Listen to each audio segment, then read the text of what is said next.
Hi there guys and gals, good evening. It's my time to give the reviews for the movie that we have watched, Call Me Mother. I love the story, it's not boring, it's a fast-paced, um, less comedy, but more dramas. And some of the scenes are unpredictable.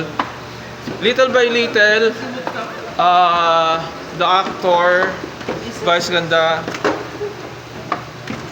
lessen the comedic skits, which is I really like, and I think for me, you should go more on the serious type of roles like an actor, the thing actor, and on that way he will prove that he's not only good on comedy but also good on serious roles.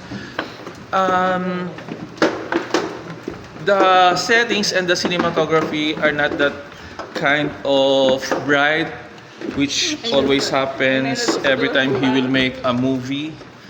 It's really like a classic type, but not too dark. Hold on, but not too blurred. But the director don't use always a bright light on the scenes that he will made in every part of the sequence. And I love the acting, especially the kid. He's very good actor. Oh gosh, it's really a goosebump, and it's really kind of a tearjerker. And I also felt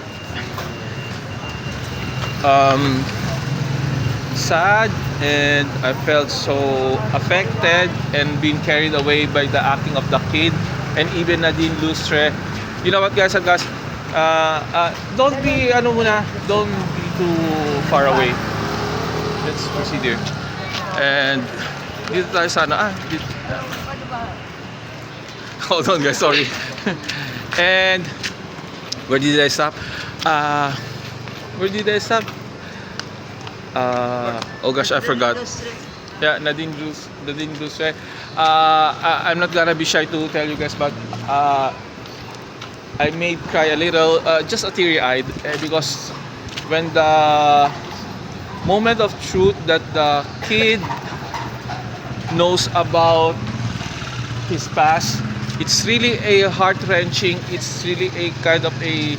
It's time to tear you apart. So it's really a kind of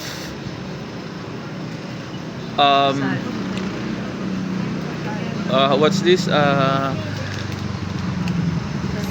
You are being attached and you are being affected by the roles that they are portraying.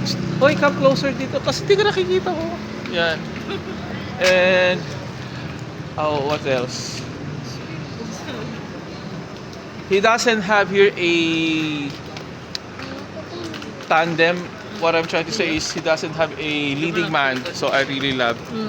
So little by little, Vice Ganda is streaming his usual antics, his usual tricks, his usual way of acting, or the kind of presentations that he gives to the moviegoers. I also love the other cast. Jennifer Sevilla, even though she only gave a meaty moments, it's okay.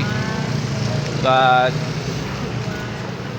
I love the ensemble of cast from 80s to 90s and from the new generations. I didn't notice Robert Ortega was there, and Jennifer I already told. And even Tanya Gomez, I didn't notice that she was there. For how many minutes that we have? Jan Lapus. Yeah, so it's the first. I think it's the first tandem, Jan Lapus and Vice Ganda, and I love it.